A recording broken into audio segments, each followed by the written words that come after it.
tardes, bienvenidos una vez más a Crónica Universitaria. Mi nombre es Sila Leal y los invito a que no se pierdan ni un minuto de este programa porque vamos a contar con la presencia de un investigador muy importante para nuestra universidad. También les recuerdo que nosotros nos transmitimos desde el set de Canal Universitario ubicado en el campus centro de nuestra Universidad Autónoma de Tamaulipas en Ciudad Victoria. Como les mencioné, el doctor Santiago Joaquín Cancino va a estar aquí con nosotros en Crónica Universitaria compartiéndonos todos sus aportes de investigación, así como también su experiencia académica y laboral. Doctor, bienvenido a Crónica Universitaria, muchísimas gracias por aceptar nuestra invitación. Platíquenos cómo se encuentra el día de hoy. Muy bien, Ilia, muchas gracias. Antes que nada, agradezco la invitación y un poquito nervioso, creo que no estamos tan acostumbrados a ese tipo de actividades, pero bien. De nada, doctor, para nosotros es un placer tenerlo aquí. Para que nuestra audiencia conozca un poco de usted, les voy a platicar que el doctor Santiago Joaquín Cancino es ingeniero agrónomo especialista en zootecnia por la Universidad Autónoma Chapingo. Es maestro y doctor en ciencias en ganadería por el Colegio de Postgraduados en Ciencias Agrícolas. Es profesor investigador de tiempo completo de la carrera de ingeniero agrónomo de la Facultad de Ingeniería y Ciencias de nuestra universidad. Pertenece al Sistema Nacional de Investigadores Nivel 1 desde 2017 y es perfil PRODEP. Cuenta con más de 40 artículos científicos publicados, 4 capítulos de libros, ha sido director y asesor de 40 tesis aproximadamente. También ha realizado estancias, una en la Universidad Autónoma Chapingo y otra en la Universidad de Sao Paulo en Brasil. Con esta presentación, ¿qué le parece si damos inicio a esta entrevista? Perfecto, Bastilia, adelante. Para comenzar, nos gustaría saber acerca de su trabajo en la universidad y para esto, platíquenos cuál es la labor de un ingeniero agrónomo. Bien, la labor de un ingeniero agrónomo es bastante interesante, bastante amplia, pero si hablamos de algo muy particular, el ingeniero agrónomo es un proveedor de conocimientos hacia un sector, particularmente de ese sector que es la parte agropecuaria. Entonces, es proveedor de conocimientos, pero a la par, esos conocimientos se van a ver reflejados en una producción rentable, sustentable, con la finalidad de que los productores generen productos de origen animal y vegetal, obviamente para consumo del humano. Muy bien, doctor, ya una vez que nos dio esta pequeña introducción sobre la labor de un ingeniero agrónomo, ahora sí nos gustaría empezar a hablar acerca de sus aportes como investigador y para esto vamos a tocar su línea de investigación titulada Sistemas de Alimentación Animal y Manejo de Recursos Forrajeros en Zonas Tropicales. ¿Nos puede mencionar los diferentes sistemas de alimentación? Sí, hay dos sistemas de alimentación principalmente. Uno que es basado en la alimentación en corrales, se le llaman corrales o en confinamiento. Obviamente, como su nombre le indica, los animales se encuentran encerrados, se les provee de alimento en sus corrales. Y por otro lado está otro sistema, que es el que un servidor desarrolla, que es la alimentación de esos animales, pero se llama en pastoreo. En otras palabras, alimentación libre en campo.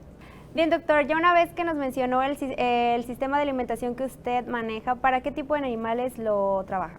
Sí, este tipo tanto la alimentación en confinamiento como la que un servidor maneja, que es la en pastoreo, generalmente va o está diseñado se les denomina rumiantes o herbívoros, como su nombre lo indica, pero ya específicamente nosotros nos enfocamos en especies animales con fines zootécnicos. ¿Qué quiere decir con esto? Que son para consumo del humano, particularmente rumiantes, que son bovinos, ovinos y caprinos, que son las especies más importantes en estos sistemas, tanto en el estado de Tamaulipas como en nuestro país. Muy bien, doctor.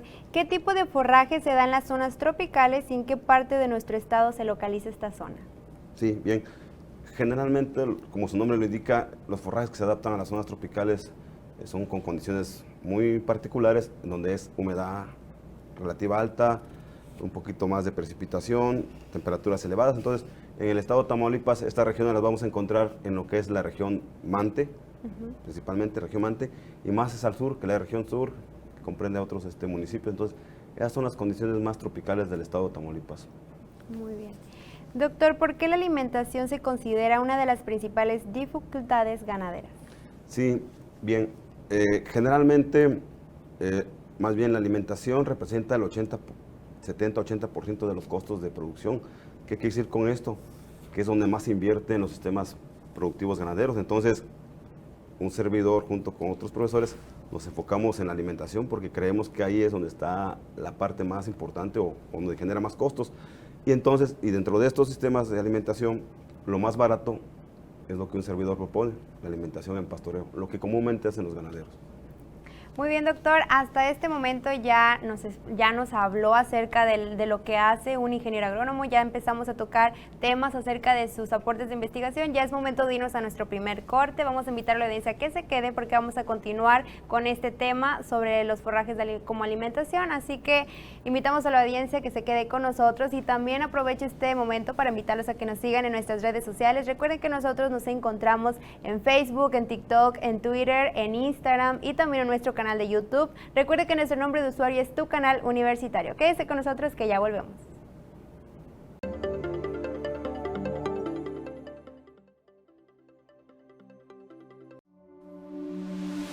¿Sabías que el ojo humano tiene una resolución de 576 megapíxeles debido a que tiene alrededor de 6 millones de células sensibles a la luz en cada retina y de 90 a 126 millones de bastones, los cuales son responsables de la visión de baja luminosidad? En la actualidad no se cuenta con un dispositivo con esta resolución y aunque existiera no se tendría la misma imagen y nitidez.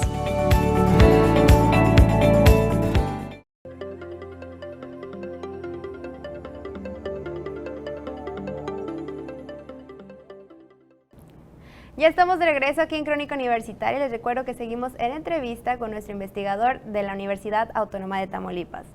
Doctor, continuando con el tema, en cuanto al artículo titulado Potencial forrajero de líneas experimentales de soya, ¿cuáles son los beneficios nutrimentales de la soya en rumiantes? Bien, mira, ese artículo fue desarrollado aquí en lo que es la posta zootecnica, que se encuentra en Güemes, Tamaulipas, en el kilómetro 22.5 de la carretera Victoria-Monterrey. Generalmente ahí es donde desarrollamos la mayoría de nuestras investigaciones. Bueno, referente a ese artículo, la soya es el ingrediente más importante en la alimentación animal. ¿Por qué? Porque la soya aporta hasta el 50% de proteína en una dieta integral. Nosotros en esa investigación lo que pretendimos o lo que tratamos de encontrar es de diferentes líneas o diferentes, llamémosle, diferentes tipos de soyas, cuál es la que se pudiera adaptar ahí a esas condiciones. ¿Por qué? Porque la soya se desarrolla más para la región de Mante, la región sur. ¿Por qué? Por las mismas condiciones. Sin embargo, nosotros pretendíamos o creíamos que pudiéramos encontrar una soya que se adapte aquí a esas condiciones muy difíciles a diferencia de allá, y encontramos resultados interesantes. Entonces, es por eso. La soya actualmente llega a costar una tonelada alrededor de 30,000 pesos, entonces es muy carísima. La soya es el ingrediente más importante en una dieta integral, tanto para rumiantes como para humanos, pero a la par el precio por cada kilogramo de grano o por forraje es muy elevado. Entonces creemos que podemos ofertar una alternativa a cierto sector, a cierto tipo de ganaderos. ¿Cuáles son las condiciones, o nos pudiera platicar las condiciones que necesita pues la soya para poder darse en las zonas que dice que son más complicadas? Sí, son propias ahí de la región Mante y de ahí de la región de alrededor de por ahí lo que es González, toda esa parte sí, principalmente por esa región. ¿Qué condiciones son? Son suelos con pH alrededor de 8, son ligeramente alcalinos, requiere de suelos fértiles, requiere de cierta precipitación, temperaturas relativamente elevadas de 35 más o menos, 30-35 grados, pero principalmente suelos fértiles. Entonces, los suelos de aquí de la posta zootecnica no son tan fértiles, podríamos decir, pero bueno, sin embargo, se desarrolló bastante bien, pero creo que el principal limitante que habíamos encontrado anteriormente era el pH, quiero pensar que era ese. Muy bien, entonces los resultados del proyecto pues fueron positivos para esta zona. Sí, como todo, siempre, como no son las condiciones más adecuadas para este tipo de cultivos, los rendimientos no van a ser tan elevados en comparación a su centro, a donde se produce. Pero aún así, creemos que aún así pueden ser alternativas, porque si usted le pregunta a cualquier ganadero de aquí, de Güemes o alrededor de Victoria, le va a decir que estoy loco porque ando sembrando soya aquí, ¿verdad? Pero bueno, de eso se trata, buscamos opciones. Claro. Dentro de un montonal o dentro de una gran variedad de tipos de soyas, dos salieron bastante interesantes, entonces de eso se trata. Excelente, doctor. Nos da gusto escuchar esos resultados. Ahora pasando a otro capítulo del libro titulado Potencial forrajero de maíces nativos e híbridos en Tula, Tamaulipas. ¿Podría hablarnos acerca de este capítulo, por favor? Sí, bien. Si bien es cierto, nosotros nos enfocamos un poco más a la producción de forraje, en otras palabras, producción de biomasa, de hojas, para que las consuma el ganado, pero también nos involucramos un poquito en otros cultivos que su principal objetivo, en este caso de los maíces, es el grano. El grano obviamente para el consumo del ganado también, o el grano para el consumo del animal. Pero nosotros creemos que existe una gran diversidad de maíces en el estado de Tamaulipas y en otras partes del país. Inclusive el estado de Tamaulipas es centro de origen del maíz. ¿Qué quiere decir con esto? Que el maíz se originó en nuestro país, pero una de esas regiones se encuentra por acá en Ocampo. O sea, ahí se encontraron los primeros indicios de maíz en el mundo. Entonces, eso nos hace pensar que existe una gran diversidad de maíces, se les llama maíces nativos. Entonces, los maíces nativos son con los que cuentan los productores. La mayoría de los productores tienen esos maíces en sus manos. Entonces, nosotros tratamos de buscar otra alternativa. Si bien ya producen grano, pero también a nosotros nos interesa producir forraje. Forraje para que el ganadero para que el productor tenga otra alternativa aparte del grano, que es darle forraje a su ganado. Muy bien.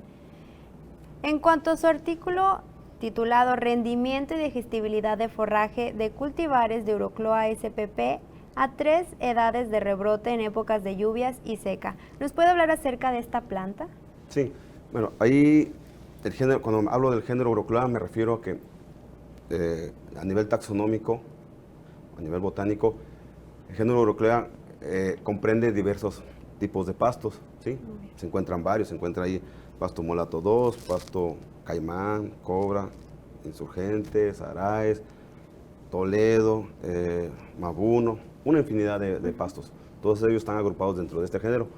En este caso ahí, lo que pretendemos, esos pastos están diseñados para otras condiciones de mayor humedad, mayor fertilidad del suelo, pH ácidos. Sin embargo, nosotros, vuelvo a repetir, tratamos de explorar y ver alternativas y encontramos resultados muy interesantes. Inclusive los tenemos establecidos aquí en la posta zootécnica y hemos encontrado que se han adaptado bastante bien, inclusive mejor que los que se encuentran aquí en el estado o alrededor. Entonces son alternativas que nosotros andamos buscando. En cuanto a este tipo de forraje que se puede decir, ¿cómo es que se le proporciona al animal? ¿Directamente se corta o se muele, se pica? Perfecto. Que nos pueda explicar. Sí, perfecto. Sí, como son pastos se les llama de porte mediano. ¿Qué quiere decir con esto?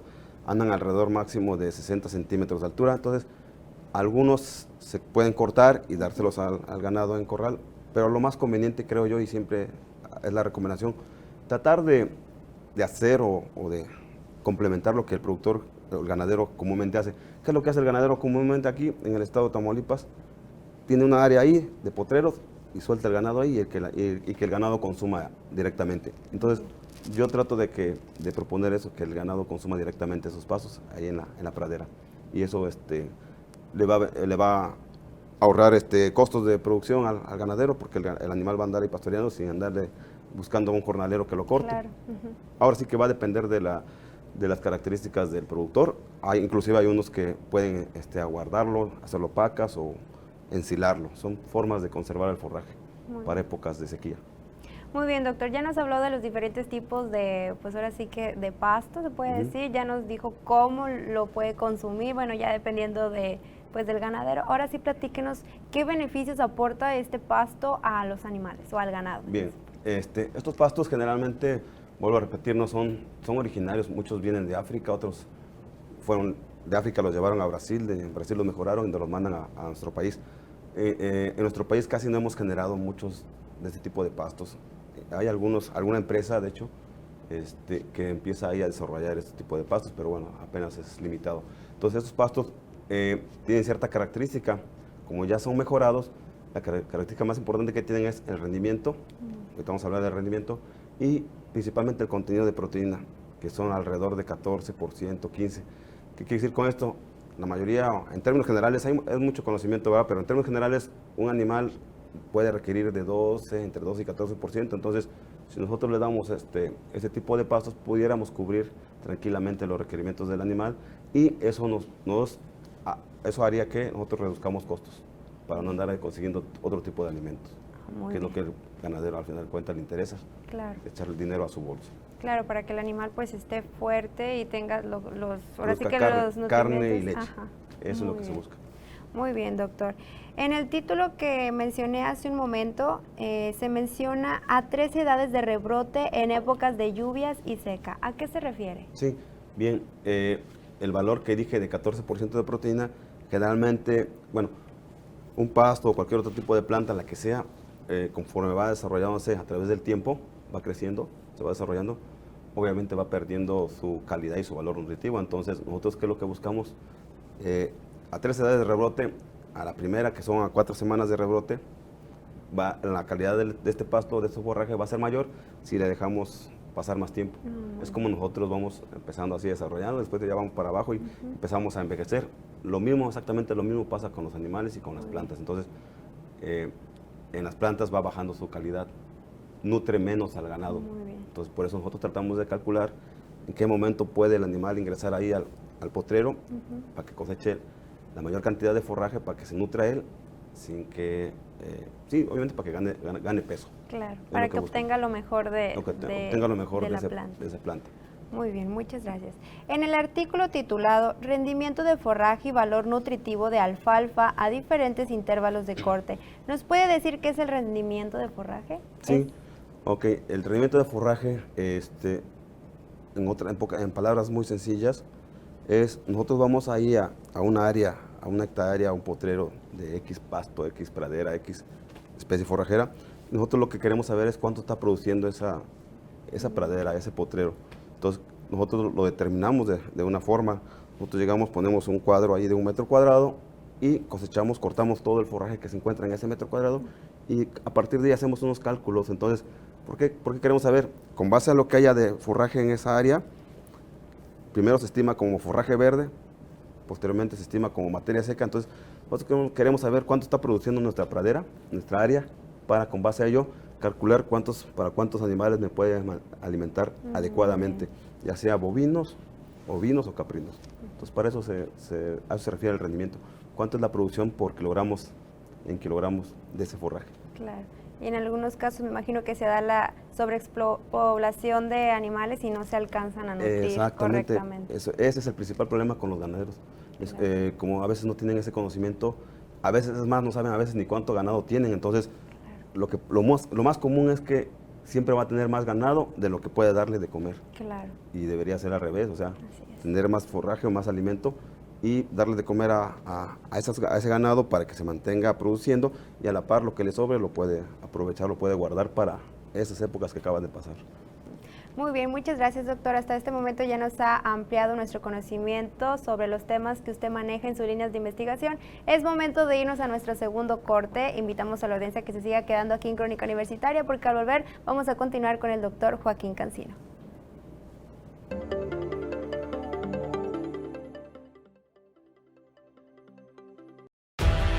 ¿Sabías que Estados Unidos celebra el 5 de mayo como el Día de la Cultura Mexicana? Esto debido a que los extranjeros tienen la creencia errónea de que la Batalla de Puebla conmemora la independencia de México y muy pocos conocen su importancia histórica.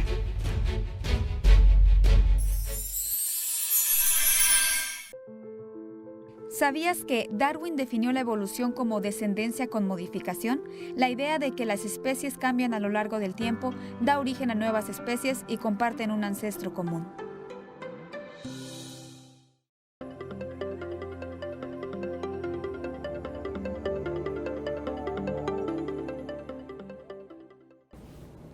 Ya estamos de regreso y continuamos con el doctor Joaquín Cancino.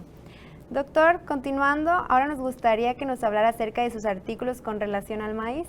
El primero titulado Potencial forrajero de maíces híbridos en el centro de Tamaulipas, México. ¿Nos puede decir en qué etapa del maíz se utiliza como forraje? Claro. Hay un término que se utiliza 3/4 de la línea de leche. ¿Qué quiere decir con esto? Hablando en términos más sencillos, nosotros cuando vamos ahí a un sembradío de maíz y vamos a ver si ya están buenos los elotes, así vamos, los que sabemos, los que estamos ahí en la agronomía. Entonces vamos, checamos el grano y si está todavía como que sale un poco de leche ahí, el líquido que tiene ahí el grano, Dije, bueno, está bueno el elote. Entonces, casi en ese momento, un poquito antes, nosotros es cuando vamos, cortamos el maíz, toda la planta completa, y entonces ahí hacemos una serie de análisis, estimamos el rendimiento, calculamos qué contenido de proteína tiene y muchas otras cosas que hacemos.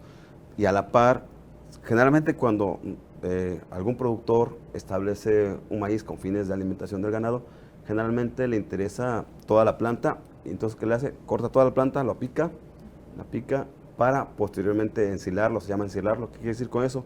Lo almacena en algún lugar, ahí en un hueco, para que ahí se conserve por N meses, para que cuando llegue a la sequía no lo agarre desprevenido. Entonces esa es la finalidad de los maíces forrajeros, en pocas palabras. ¿Cuánto tiempo puede durar el maíz así, como menciona, para estar prevenido? Bueno, se puede, una vez que yo deposité el maíz picado en ese hoyo, en ese hueco, en esa bolsa, lo que sea, yo lo puedo abrir a partir de los 45 días, es cuando ya está listo. Porque si lo abro antes, en vez de favorecer al ganado, le puede generar problemas. Entonces ya después de que pasó 45 días, ya puedo abrirlo otra vez y ya se lo puedo dar. A partir de 45 días pueden pasar 1 año, 2 años, inclusive yo tengo algunos que tienen 2 años ahí almacenados, entonces, y los apertura uno y no pasa nada, está el forraje intacto, está hecho, de hecho está prácticamente conserva sus características tal cual nutritivas como cuando estaba ahí en pie, en verde. ¿Esa manera de protegerlos contiene algún tipo de conservador para que se mantengan así?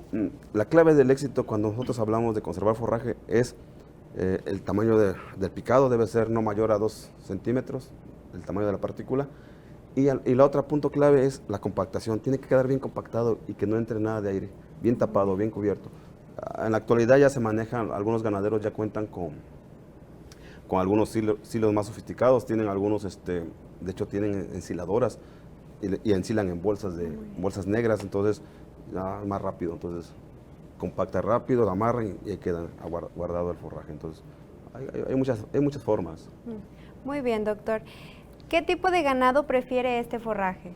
Bien, como ya mencionaba, generalmente son para los rumiantes, principalmente bovinos, ovinos y caprinos, pero si hablamos de ya el maíz ensilado, forraje ensilado de maíz, generalmente está diseñado más para engordas, en algunas engordas, en corral, pero también para bovinos productores de leche, que eso se encuentra en otras regiones del país, pero también lo pueden utilizar como alternativa a los productores. Al final de cuentas es forraje, al final de cuentas es forraje almacenado para condiciones de sequía.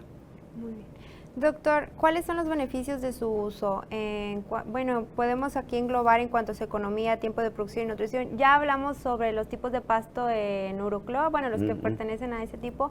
¿Es mejor el forraje en el maíz? O sea, ¿es mejor los nutrimentos que le da el animal o se prefiere el otro tipo de pasto? Bien, como todo hay ventajas y desventajas. ¿Cuál es la desventaja de cuando nosotros sembramos maíces o sorgos forrajeros? Bueno, que año con año o 2 veces al año tenemos que sembrarlos, ¿no? Y eso genera siempre costos, ¿sí? Es una de las desventajas, por decirlo así. Los otros pastos del género Urocloa, que ya les mencioné que son bastantes, eso lo sembramos nada más una vez y eso nos puede durar 5, 6, 7 años ahí en el campo. Obviamente depende de lo que caiga de arriba, depende de muchas cosas, depende de lo que yo haga yo como técnico ahí sobre eso. Pero bueno, y nada más gasto una vez el recurso, ¿no? Ahora, en términos, digamos, de contenido de proteína, aún así, los pastos del género Urocloa son superiores a los del maíz. ¿Sí?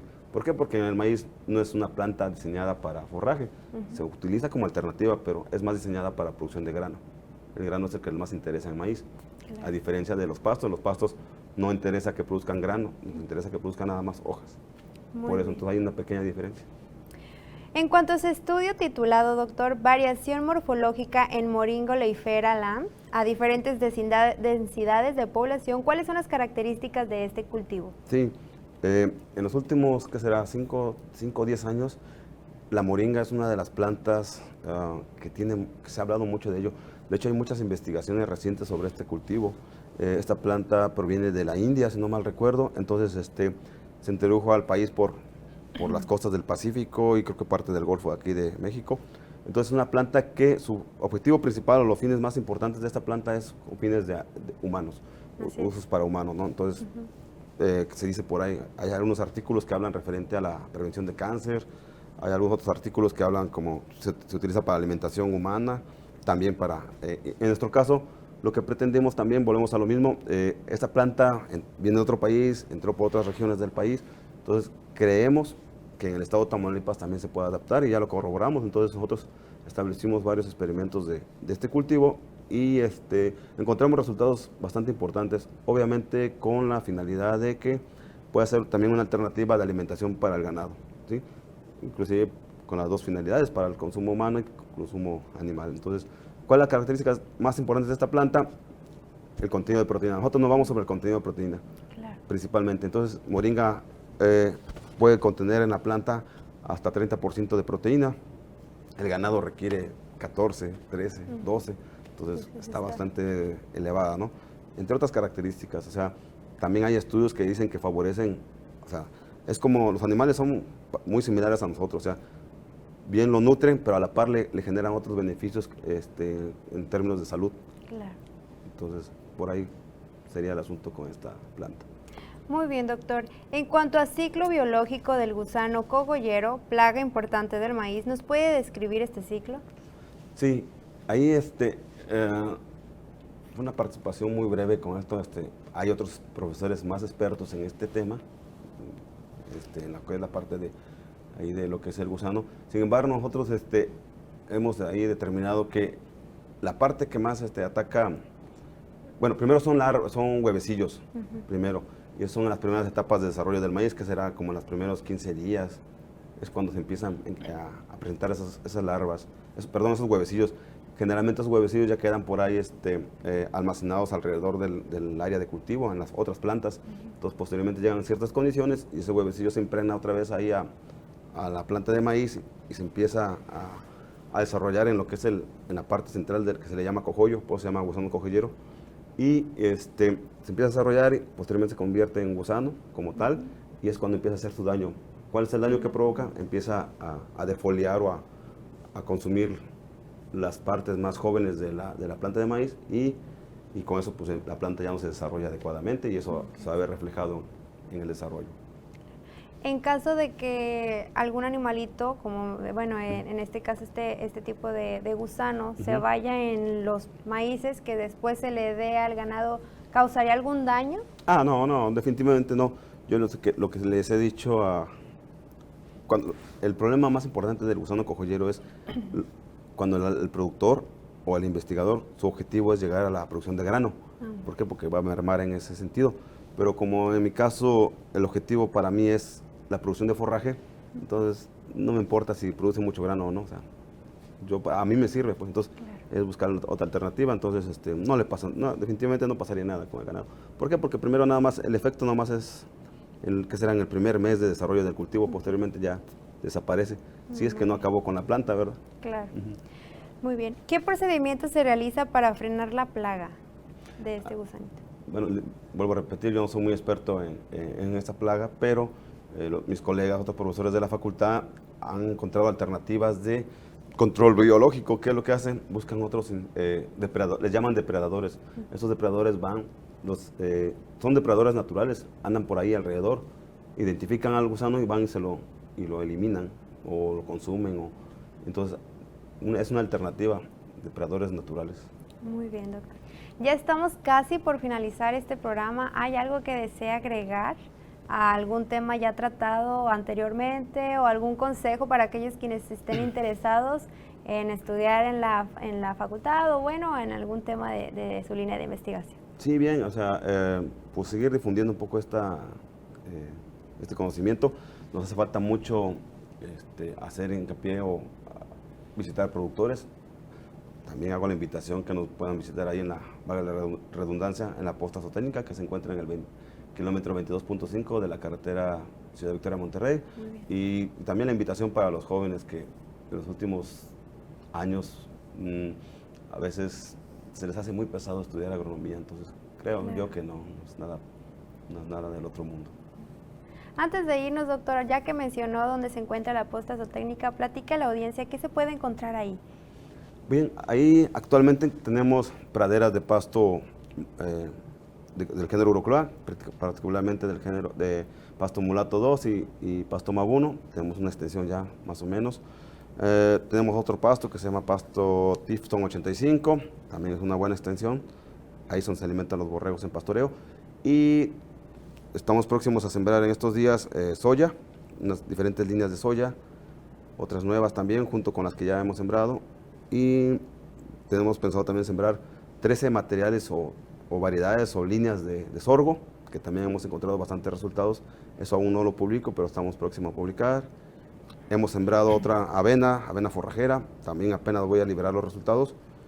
Y también hemos sembrado otra planta que es muy resistente a la sequía, que es cruza de trigo con centeno, que se llama triticale. Entonces hemos encontrado también resultados muy interesantes.